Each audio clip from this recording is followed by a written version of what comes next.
오늘도 새벽 예배에 함께 하시는 모든 분들에게 하나님의 은혜와 또 사랑과 축복이 넘쳐나기를 주님의 이름으로 축원합니다. 오늘 함께 은혜 나누실 말씀은 누가복음 16장 19절부터 31절 말씀입니다. 누가복음 16장 19절부터 31절 말씀 함께 합독하시겠습니다. 한 부자가 있어 자색 옷과 고운 베옷을 입고 날마다 호화로이 연락하는데 나사로라 이름한 한 거지가 헌대를 앓으며 그 부자의 대문에 누워 부자의 상에서 떨어지는 것으로 배불리려 하매 심지어 개들이 와서 그 헌대를 핥더라. 이에 그 거지가 죽어 천사들에게 받들려 아브라함의 품에 들어가고 부자도 죽어 장사되매 저가 음부에서 고통 중에 눈을 들어 멀리 아브라함과 그의 품에 있는 나사로를 보고 불러 가로되 아버지 아브라함이여 나를 긍휼히 여기사 나사로를 보내어 그 손가락 끝에 물을 찍어 내 혀를 서늘하게 하소서. 내가 이 불꽃 가운데서 고민하나이다. 아브라함이 가로되 예 너는 살았을 때에 내 좋은 것을 받았고 나사로는 고난을 받았으니 이것을 기억하라. 이제 저는 여기서 위로를 받고 너는 고민을 받느니라. 이뿐 아니라 너희와 우리 사이에 큰 구렁이 끼어 있어 여기서 너희에게 건너가고자 하되 할 수 없고 거기서 우리에게 건너올 수도 없게 하였느니라.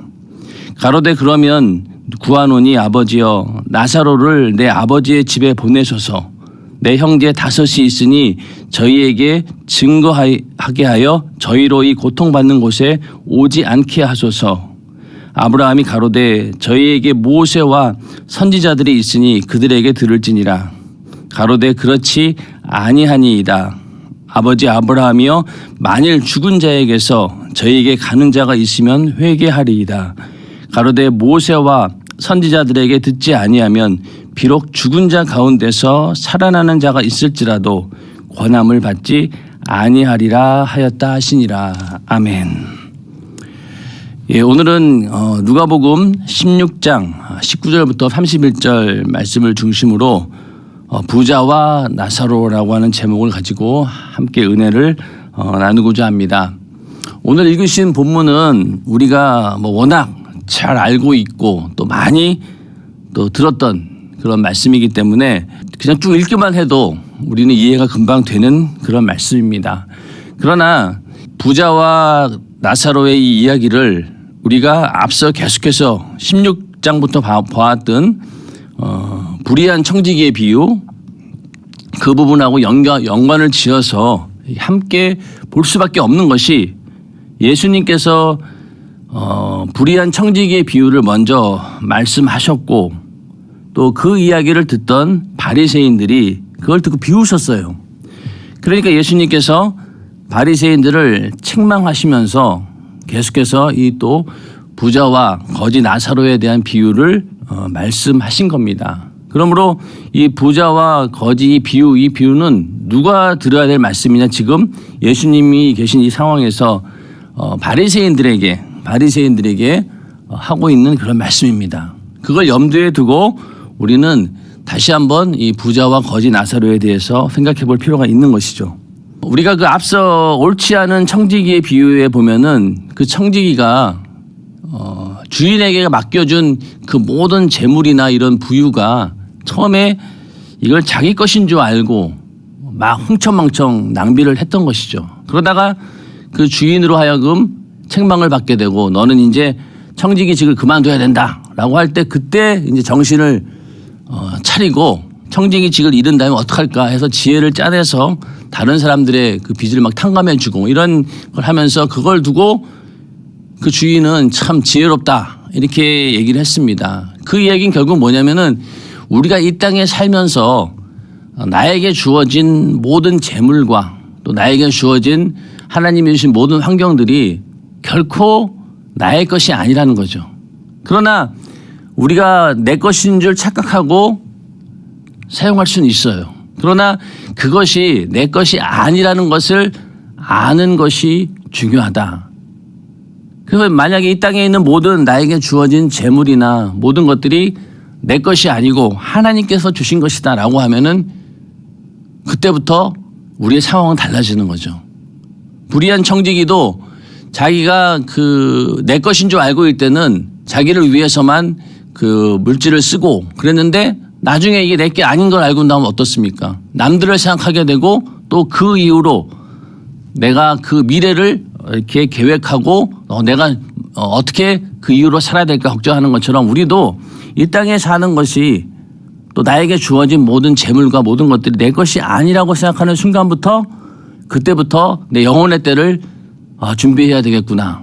죽은 다음에 영혼의 때에 왔을 때 내 것이 하나도 없으면 어떻게 되겠는가. 그렇게 미래를 준비하고 그리고 이 땅에 살아가는 동안 내가 가지고 있는 모든 것들을 더 의미 있는 곳에 쓰고자 할 수밖에 없다는 것입니다. 그게 바로 영혼의 때를 위해 준비하는 그런 삶을 살 수밖에 없는 거죠. 불의한 청지기처럼 내 것인 줄 알았는데 알고 보니 이게 내 것이 아닌 거예요. 그래서 이제는 나를 위해서 살면 안 되겠구나. 결국은 두 주인을 섬길 수 없다. 재물과 하나님을 동시에 섬길 수 없다라고 했지만은 이 바리새인들은 그렇게 생각하지 않았다는 거죠. 하나님께서 축복하셨기 때문에 내가 이렇게 부유를 누릴 수 있는 것이다. 그리고 반대로 가난하고 소외되고 이런 사람들, 여기 오늘 읽으신 본문 가운데 나오는 이 거지 같은 이런 사람들은 하나님으로부터 저주를 받아서 저런 처지에 있구나 이렇게 인식하는 것이 이 당시 바리새인들의 생각이었고 또 많은 유대인들도 그렇게 알고 있었습니다. 그래서 예수님께서 이제 부자와 거지라고 하는 완전히 그 극명한 그런 상황을 설명하시면서 바리새인들이 뭔가 오해하고 있다. 결국 이 부자와 거지 나사로에서 이 부자가 잘못했던 일은 무엇입니까? 똑같아요. 이 불의한 청지기처럼 하나님께서 주신 물질의 부유 그것을 오직 자기를 위해서만 사용했다는 것입니다.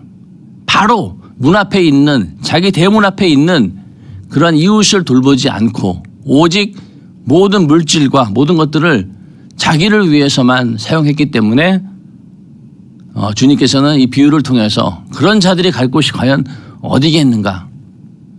그것이 과연 하나님의 뜻이 합당한 것인가? 이렇게 얘기하면서 바리새인들의 잘못을 정확하게 지적을 하고 있습니다.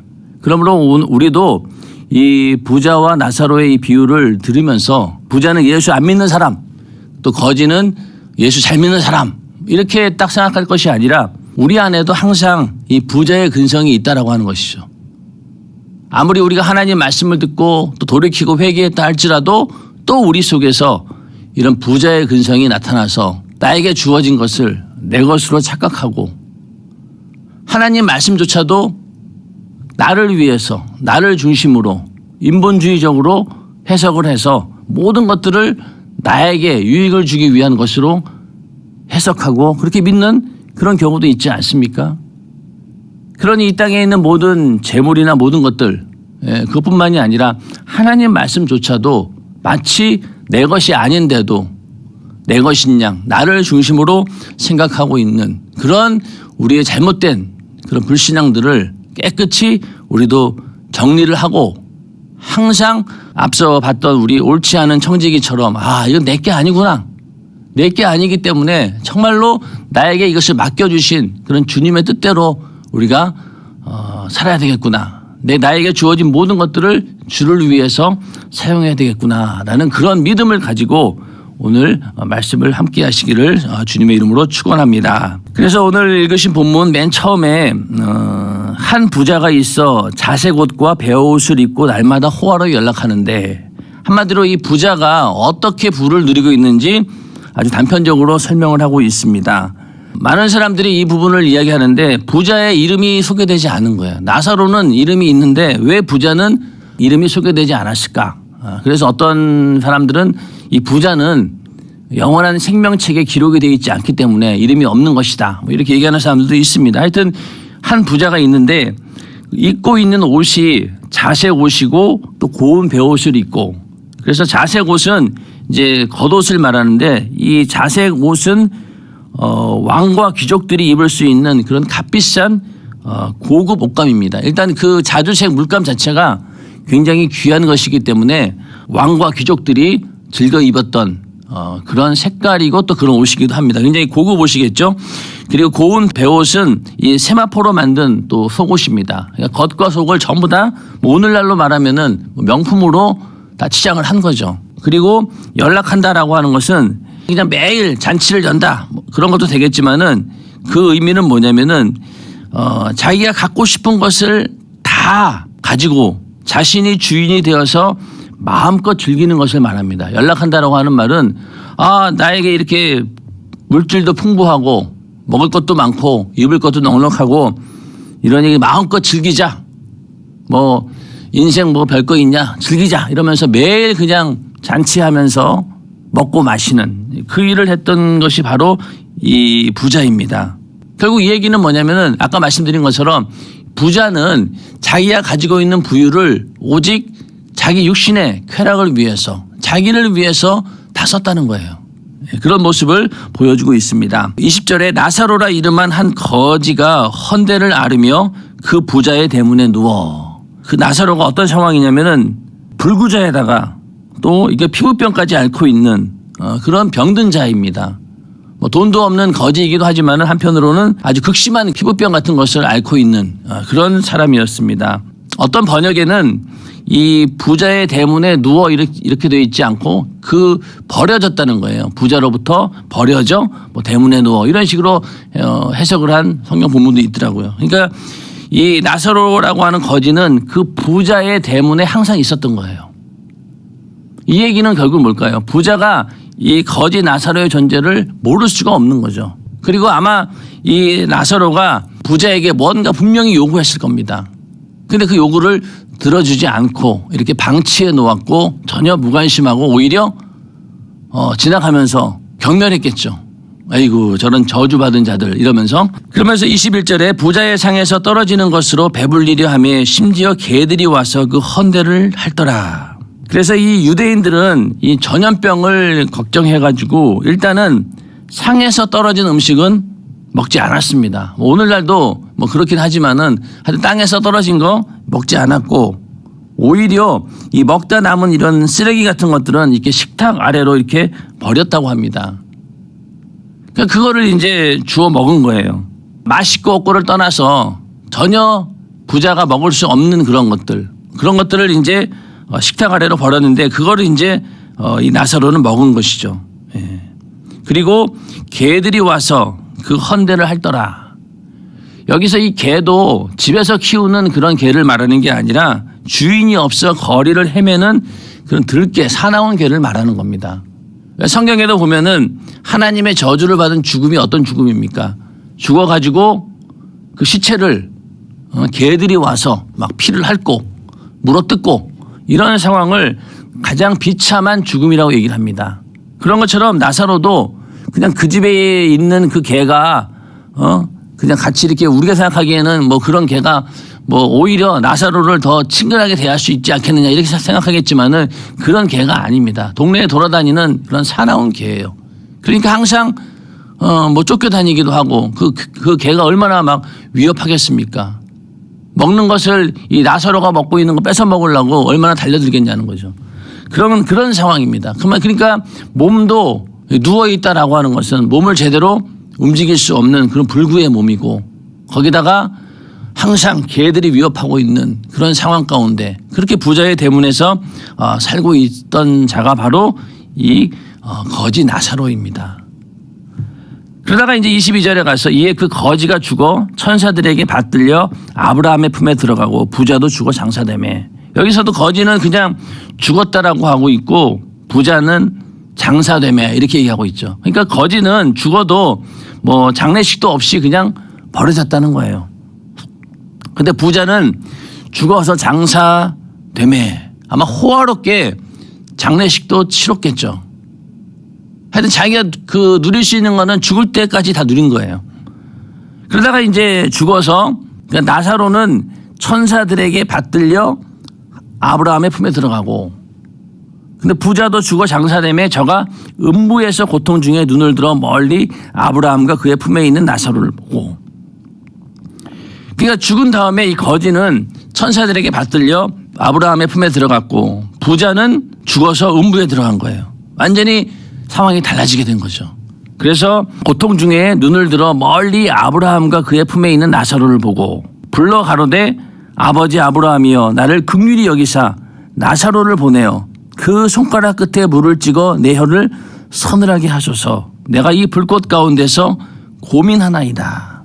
자, 이렇게 그 부자가 막상 음부에 떨어지고 보니 눈을 들어 보니 그 위에 아브라함 품에 있는 나사로를 보게 된 겁니다. 여기서 그 아브라함의 품이라고 하는 것은 이 당시 그 유대인들은 아브라함의 품을 이 낙원으로 인식한 겁니다. 구원받은 자들의 처소를 얘기하는 거죠. 그러니까 뭐 아브라함 품이라고 하면 우리도 그러면은 지금 이 시대 사람들도 죽으면은 이 아브라함 품으로 가나? 그런 게 아니라 이것을 하나의 어떤 구원을 상징하는 그런 말씀이죠. 그러니까 아브라함의 품이다라고 하는 것은 이 유대인들이 죽은 다음에 낙원에 갔을 때 우리는 아브라함이 우리 아버지니까 믿음의 조상이니까 그 품에 있을 것이다. 그러나 결국 우리가 죽은 다음에 천국에 가서 누구의 품에 있는 겁니까? 하나님의 품에 있는 거죠. 그러나 하여튼 이 아브라함의 품이라고 하는 것은 유대인들이 생각하기에 죽은 다음에 낙원에 갔을 때 구원받은 유대인들은 아브라함 품에 있을 것이다. 왜? 우리는 아브라함의 혈통적인 그런 자손이기 때문에 당연히 우리가 아브라함의 자손이니까 천국 가야지. 이런 인식을 갖고 있었다는 거죠.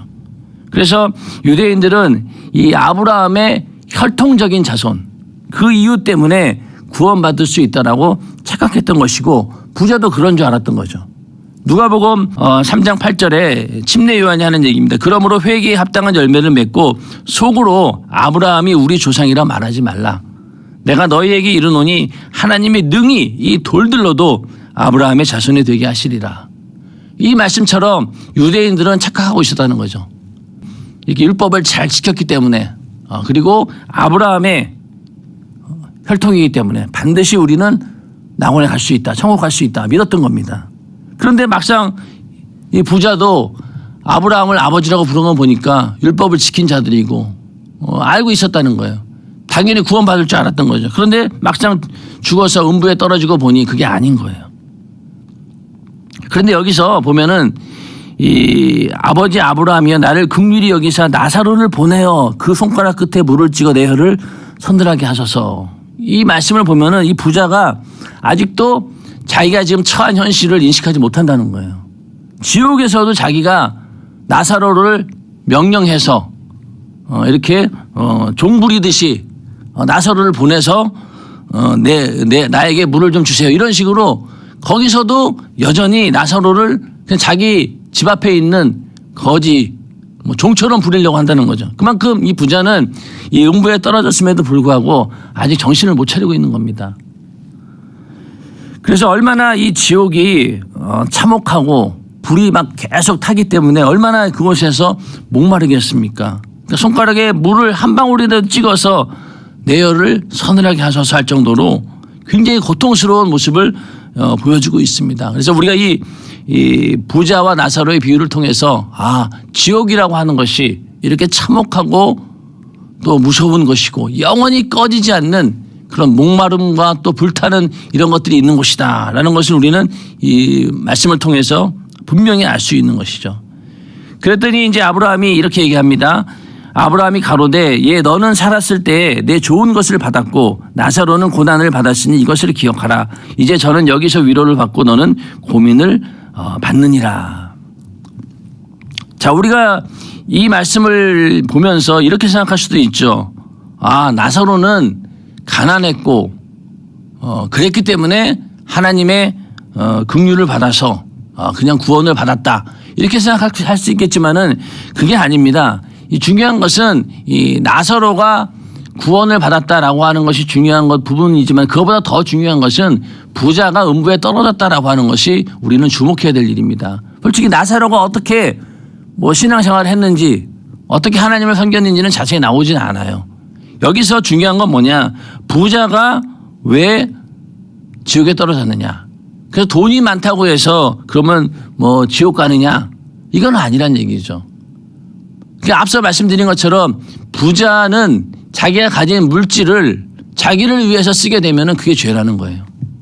부자도 마찬가지고 각자 하나님께서 주신 청지기의 사명으로 주신 물질도 있고 하나님 주신 것들이 있다는 거예요. 그거를 나를 위해서만 사용했기 때문에 이 부자는 하나님의 심판을 받은 겁니다. 우리도 예외일 수 없다는 거죠. 나는 부자가 아닌데, 그게 아니라 분명히 하나님께서 각자 그 사람에게 맞는 만큼 물질도 주셨고 또 가정도 주셨고 또 주변의 이웃도 하나님께서 주셨어요. 살면서 그거 없는 사람이 어디 있겠어요? 다 있습니다. 하나님께서 각자 예수 믿는 우리들에게 청지기 직분을 맡겨주신 거예요. 그러면 그걸 가지고 오직 내 육신의 연락을 위해서, 육신의 삶을 위해서, 나를 위해서만 만약에 그 모든 것들을 사용한다? 그렇다라고 하면은 그것은 하나님 보시기에 심판받을 일이라는 겁니다. 그러니까 우리는 나에게 주어진 이 모든 것들을 내 것이 아니다, 하나님께서 나에게 이 땅에 사는 동안 맡겨주신 것이다 라고 하는 그런 청지기적인 그런 사명을 가지고 우리는 이 땅에 살아야 됩니다. 그런 청지기적 삶이 되시기를 주님의 이름으로 축원합니다. 그 다음 26절에 가서 이뿐 아니라 너희와 우리 사이에 큰 구렁이 끼어 있어 여기서 너희에게 건너가고자 하되 할 수 없고 거기서 우리에게 건너올 수도 없게 하였느니라. 이것도 지옥의 현실을 그대로 보여주고 있는 거죠. 이 큰 구렁이 끼어 있다라고 하는 것은 아주 견고하게 고정되어 있다는 거예요. 도저히 건너갈 수 없습니다. 이것은 결국 지옥이라고 하는 것은 아무리 발버둥 친다 한들 인간의 의지로 나올 수 없는 곳이고, 하나님이라 할지라도 또 예수님이라 할지라도 지옥에서 꺼내서 다시 천국으로 올려보내는 일은 없다는 겁니다. 완전한 단절이에요. 그러니까 지옥이 제일 무서운 것은 하나님의 은혜가 전혀 들어가지 않는 그런 곳이 바로 지옥입니다. 그게 큰 구렁인 거예요. 이거는 절대로 움직일 수가 없는 거예요.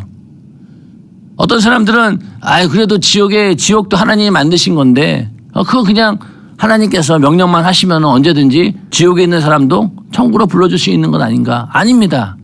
그거는 하나님도 할 수 없는 부분이에요.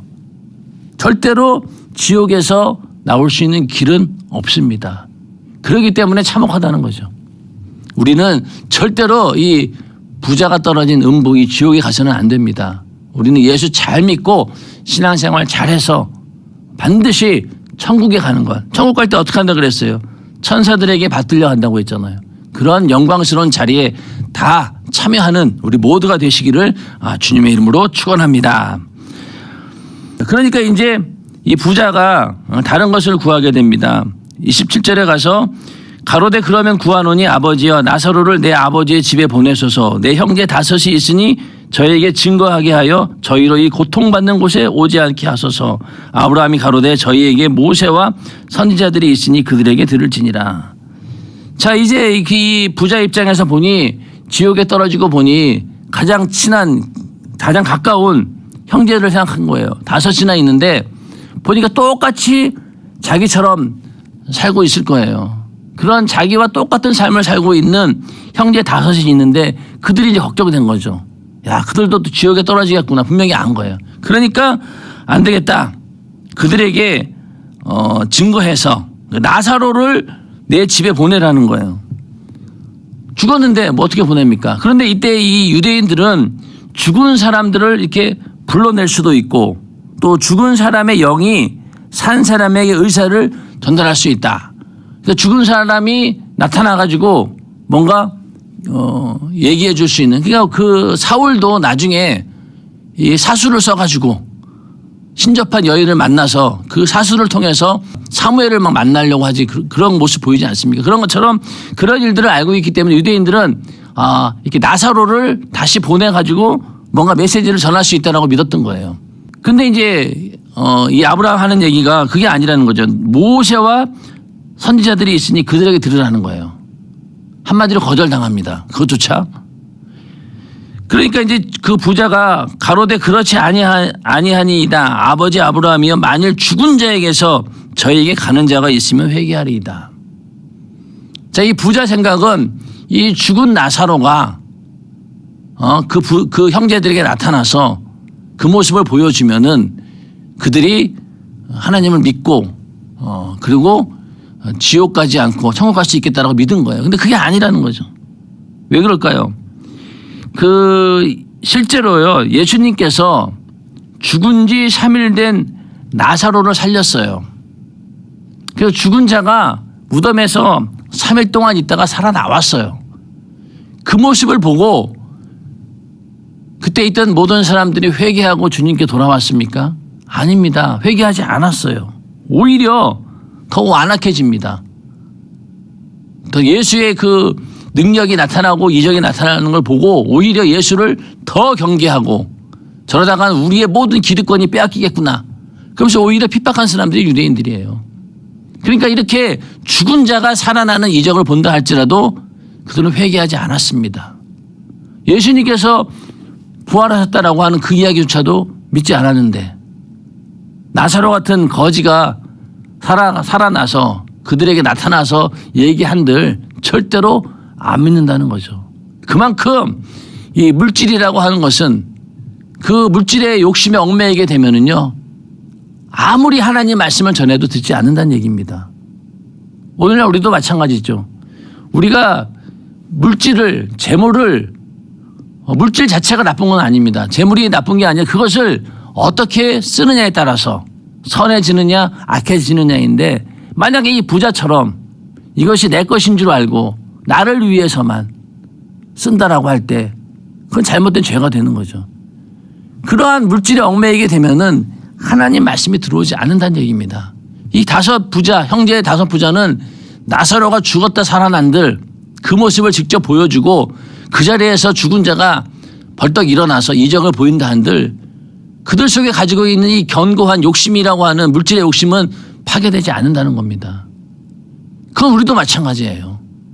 아무리 하나님 말씀을 많이 듣고 또 그런다 할지라도 내 안에 이 물질의 욕심에 꽉 잡혀 있게 되면은 그게 들어오지 않아요.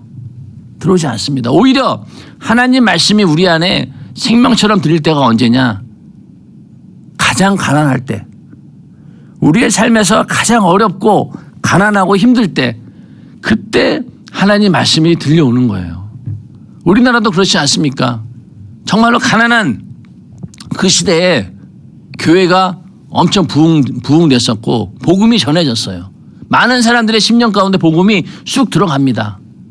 왜? 더 이상 우리에게는 이 땅에서 기대고 의지할 만한 것이 없기 때문에 눈을 뜨고 현실을 보면은 암담하고 하루 어떻게 먹고 살아야 되나 그런 걱정하던 가운데 야, 이러다가 우리가 죽으면 그냥 천국이지, 그런 소망이 얼마나 큰 위로가 되었겠습니까? 그러다 보니까 가난한 자들에게 복음이 전파된다고 심령이 가난할 수밖에 없는 거예요. 그러나 이 부자는 어떻습니까? 물질의 부유가 있다 보니까 자기 심령의 가난한 모습을 볼 수가 없는 거예요. 죽은 자가 살아나는 이적을 본다 한들 그걸 주님 말씀하고 있는 겁니다. 그래서 우리는 이 땅에 사는 동안 이렇게 하나님의 놀라운 이적을 보고서야 예수를 믿고 이런 게 아니라 우리는 하나님 말씀, 모세와 선지자 그 하나님 말씀을 듣고 우리는 하나님을 인정하고 예수를 믿어야 됩니다. 다른 엄청나게 막 드라마틱하고 하나님의 놀라운 이적을 봐서 나 예수 믿겠다, 이건 잘못된 거라는 거예요. 우리 하나님 말씀 듣고 회개하는 자가 복받은 자들입니다. 그래서 그런 일이 있기 전에 우리 다 예수 믿고 천국 갈 준비해서 절대로 이 부자처럼 지옥에 가는 자들이 아니라 영원한 천국에 입성하는 우리 모두가 되시기를 주님의 이름으로 축원합니다. 그래서 이렇게 죽은 자가 살아나면은 그거 보고 회개할 줄 알았는데 그게 아니라는 거예요. 31절에 가로되 모세와 선지자들에게 듣지 아니하면 비록 죽은 자 가운데서 살아나는 자가 있을지라도 권함을 받지 아니하리라 하였다 하시니라. 그러니까 그런 죽은 자가 살아나는 그런 놀라운 능력과 이적을 봐도 절대로 권함을 받지 아니하리라. 이 권함을 받다라고 하는 것은 설득당한다는 얘기입니다. 그런다 한들 그들은 절대로 설득당하지 않는다. 죽은 사람이 살아온 일로 인해서 마음을 돌이키지 않는다는 거예요. 그만큼 물질의 부유는 인간을 완악하게 만든다는 겁니다. 우리도 절대 예외일 수 없다는 것이죠. 나는 나사로야, 부자는 믿지 않는 불신자들이야, 이렇게 생각할 수 없는 거예요. 오늘 이 비유의 초점은 누구에게 얘기하고 있다고 했죠? 바리새인들이에요. 나는 잘하고 있다. 그래서 이 바리새인의 특성이 뭐라고 그랬습니까? 사람 앞에서 스스로 옳다 하는 자, 그리고 사람 중에 높임을 받는 것을 좋아하는 자들. 자기 스스로가 옳다라고 확신하고 있는 사람들이에요. 전혀 하나님 말씀이 들어갈 틈이 없는 거죠. 그리고 바리새인들은 자기가 가지고 있는 이 물질의 부유, 하나님께서 주신 것임에도 불구하고 그들이 물질을 어디에서 얻었겠어요? 다 율법을 이용해서 그렇게 해서 자기 부유를 채운 거 아니겠습니까? 그들이 뭐 직업이 뭐 다른 게 아니라 하나님 말씀대로 철저하게 살면서 그걸 가지고 다른 사람들 앞에 의를 내세우고 그걸로 인해서 또 부유를 얻었을 거예요. 다 하나님이 주신 거잖아요. 그럼에도 불구하고 이 부자는 바로 대문 앞에 있는 매일 지나가면서 볼 수 있는 그 나사로조차 돌보지 않았다는 겁니다. 그래서 율법의 가장 중요한 강령이 무엇입니까? 위로는 하나님을 사랑하고 또 그와 같이 내 이웃을 내 몸과 같이 사랑하는 것. 이것이 모든 율법과 선지자의 강령입니다. 그러니까 우리는 그 말씀대로 살아야 된다는 거예요. 근데 부자는 뭡니까? 하나님 말씀대로 하나님을 사랑한다라고 하지만 그것은 자기 의를 드러내기 위한 하나의 수단에 불과했었고, 그러다 보니 하나님을 섬기지 않는 자가 어떻게 또 이웃을 섬길 수 있겠습니까? 그 모순이 다 드러나는 거예요. 바리새인들의 삶이. 그게 아니라는 거죠.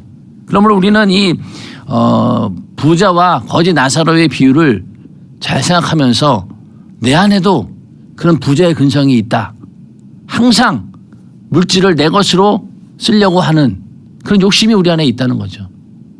그 욕심을 우리는 내려놓고 이것은 내 것이 아니구나. 이거는 하나님께서 나에게 맡겨주신 것이고 하나님 것이구나. 그러면 내가 이것을 어떻게 써야 될까? 지혜롭게 사용해야 된다. 그래서 먼저는 내 영혼의 때 부유를 위해서 쓰되, 그것이 어떤 내 영혼의 때의 부유를 위해 쓴다는 것이 나를 위해 투자하는 것 같지만 어떻습니까? 그것은 결국은 하늘에 상을 쌓는 것이고, 그러니까 하늘에 상을 쌓으면은 이 땅에서는 우리가 아무리 돈을 좋은 은행에 맡겨놓는다 한들 기껏해 이자가 몇 프로입니까? 뭐 2%? 그거밖에 안 되잖아요.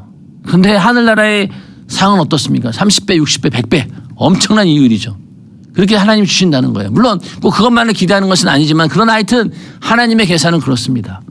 그러므로 우리는 이 땅에 가지고 있는 모든 것들을 이거 지혜롭게 써야 되는 거예요. 이 부자처럼 어리석은 자가 되어서는 절대 안 된다는 겁니다. 그래서 이것은 내 것이 아니구나. 그러니까 그 불의한 청지기도 내 것이 아니라고 아는 순간부터 어때요? 그 빚을 막 탕감해 주잖아요. 그때부터. 자기 게 아니니까. 마찬가지로 우리가 가지고 있는 이 물질의 부유가 내 것이 아니라고 생각하는 순간부터 우리는 자유롭게 사용할 수 있는 겁니다. 거기에 노예가 되지 않는 거예요. 얽매이지 않는다는 얘기죠. 그래서 우리는 하나님 앞에 이렇게 부자의 모습을 가지고 있다. 그래서 우리가 또 지난 시간에 공부했던 이 청지기처럼 그런 모습도 우리에게 있는 거죠. 그래서 빨리 내가 갖고 있는 이 소유가 내 것이 아니고 주인이 따로 있구나. 그거를 알고 빨리 지혜롭게 대처하라는 거예요. 안 그러면 어떻게 된다? 죽은 다음에 하나님의 심판을 받아서 영원한 지옥에 떨어진다는 거예요. 그거를 주님께서 이 비유를 통해서 경고하고 있습니다. 오늘 읽으신 이 말씀을 우리가 잘 신비에 새겨서 하나님께서 우리에게 주신 것, 뭐 부자건 뭐 돈이 없건 간에 분명히 우리에게 맡겨진 것이 있다는 거죠. 그것을 절대로 나만을 위해서 사용하는 그런 자가 아니라 이것을 가지고 이웃을 사랑하고 또 내 영혼의 때 부유를 위해서 사용할 수 있는 그런 지혜로운 자들이 다 되기를 주님의 이름으로 축원합니다. 우리가 만약에 교회에 내가 직접 뭐 이웃을 돌보지 않는다 하더라도 교회에 우리가 예물을 드리잖아요. 헌금을 내면은 그걸 가지고 첫 번째는 내 영혼의 때를 위해서 준비할 수 있는 거고, 또 교회에서 하는 일들이 많은 사람들에게 복음을 전하고 복음을 전하는 과정에서 이웃에게 구제도 하고, 그렇기 때문에 우리가 교회에 하나님께 예물을 드릴 때 그것이 곧 그렇게 귀하게 쓰일 수 있다는 것입니다. 그러니까 이 물질 관계가 굉장히 중요하다는 얘기죠. 근데 오늘날 사람들은 이런 얘기를 잘 들으려고 하지 않죠. 왜? 아까우니까.